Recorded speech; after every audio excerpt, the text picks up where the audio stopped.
Hi, this is the SOFTRAX audio blog for the week of November 19th, 2018. My name's Graham Hulme, and I'm the Vice President of Product Management at SOFTRAX. This week's audio blog will present a roundup of key SEC filings and then a trio of notable articles that focused on ASC 606 over the past week or so. And so let's get right into it with two 10K filings. The first 10K filing that was dated at the end of September 2018 was a 10K filed by a company named Plexus Corp.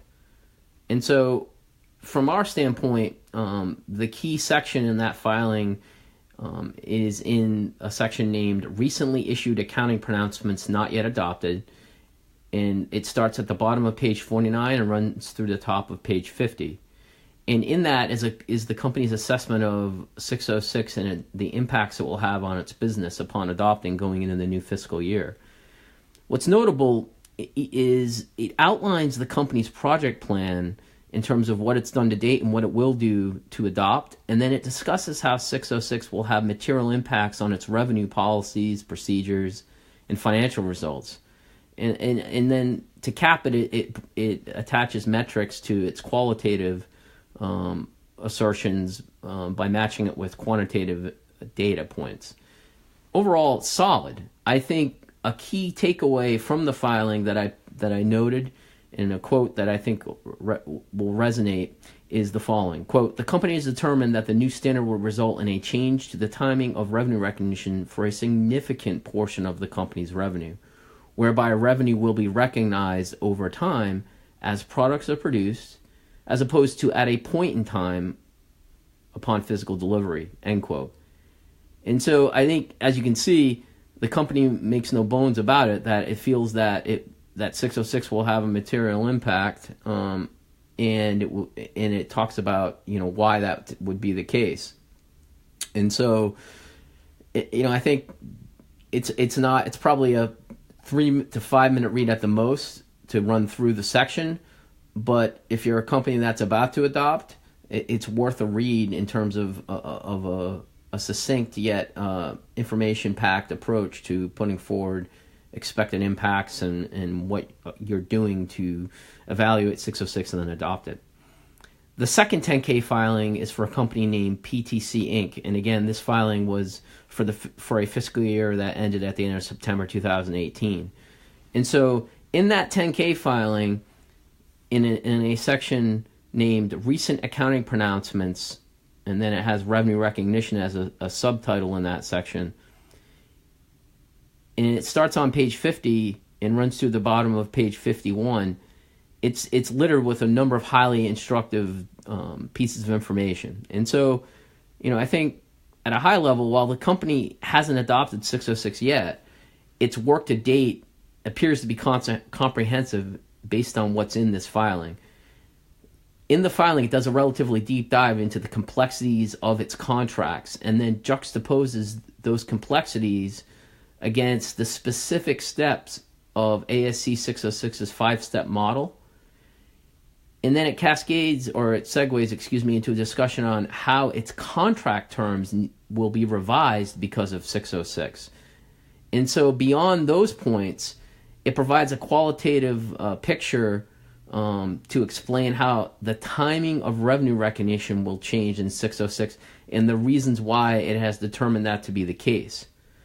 It then, similar to what we saw in the filing that I mentioned for Plexus, this company also then caps its discussion with quantitative information to support its assertions.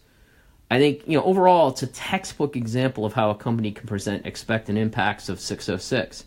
So it's a longer presentation than the Plexus example, but it's very I think instructive. And I think two key quotes that I pulled out of it that are solid takeaways from this filing are as follows. Quote, "While we are continuing to assess the impact of the new standard, we currently believe the most significant impact relates to accounting for our subscription arrangements that include term-based on-premise software licenses bundled with support and/or cloud services. Under current GAAP, the revenue attributable to these subscription licenses bundled with support is recognized ratably over the term of the arrangement because VSOE does not exist for the undelivered support element as it is not sold separately.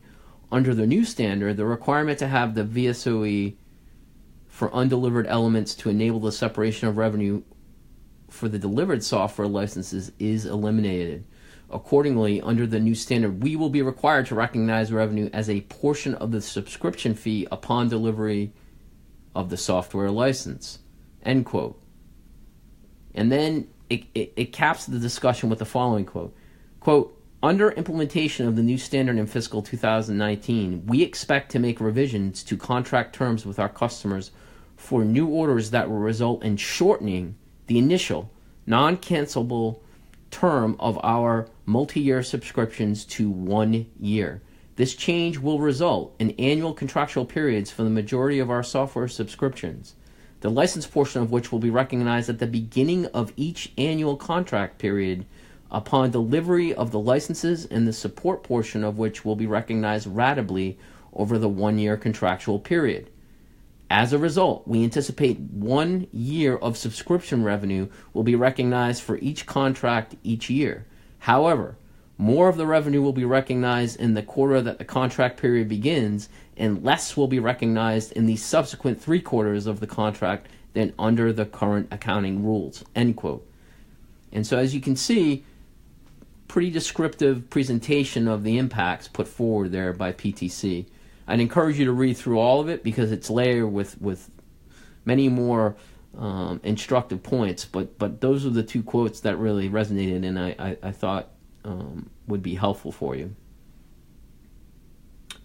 With respect to some key articles we noted for the week, there are 3 that I'd like to bring up in today's audio blog. The first is an article named "The CIO's Role in the Supporting a New Revenue Recognition Standard." So let me say that again in a language we can all understand. The CIO's role in the supporting a new revenue recognition standard.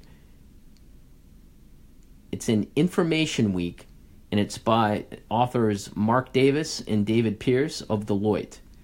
And so, our thoughts on this article is that it brings value as it's written from a non-finance and accounting point of view. And specifically, it looks at 606 from a CIO's perspective. It gets to the point quickly and cleanly about why CIOs and their teams should care about 606. The article offers practical considerations and action steps for IT and compliance leaders at companies to handle 606. And so those action steps and considerations, they're valuable both for private companies that are about to adopt, but also for public companies that may be approaching the end of year 1 of their 606 adoptions.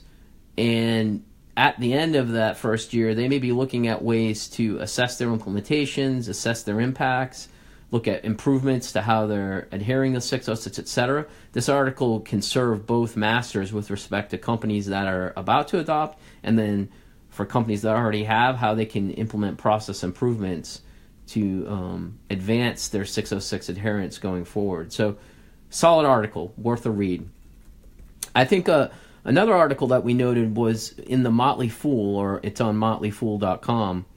It's the article's name is "Here's Why Amyris is Getting Obliterated Today," and it's by an author named Max Chatsko.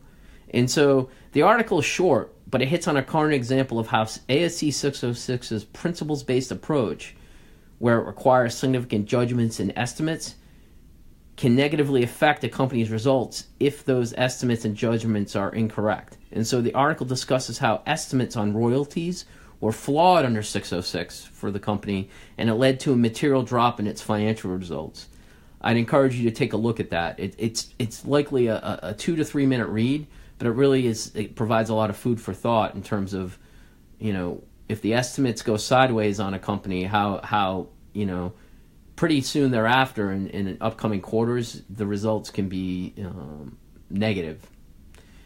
And then the final article we'd point out is in Bloomberg BNA, and its name is "Tech Companies Log $1 Billion Boost from Accounting Change." and that was by an author named Amanda Iacone.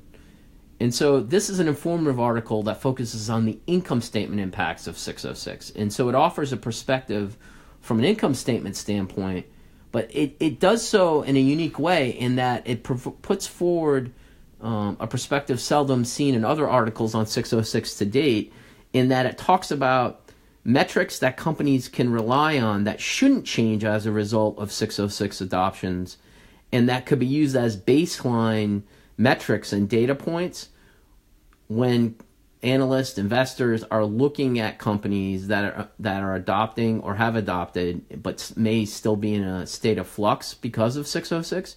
What metrics, what data points can be used that should not be impacted? And so the author focuses on those points, and it's a good read in that regard. It takes a different slant on how effectively companies, and then obviously the consumers of the company's results, financial statements, etc., can use metrics to really get a solid foothold, while other metrics may be in flux due to 606. So that's it for today. We hope you found this valuable. We encourage you to go to SOFTRAX.com and RevenueRecognition.com for more information like this, additional written blogs, audio blogs, and then the ability to sign up for webinars. We thank you for your time, and we'll talk to you soon. Goodbye.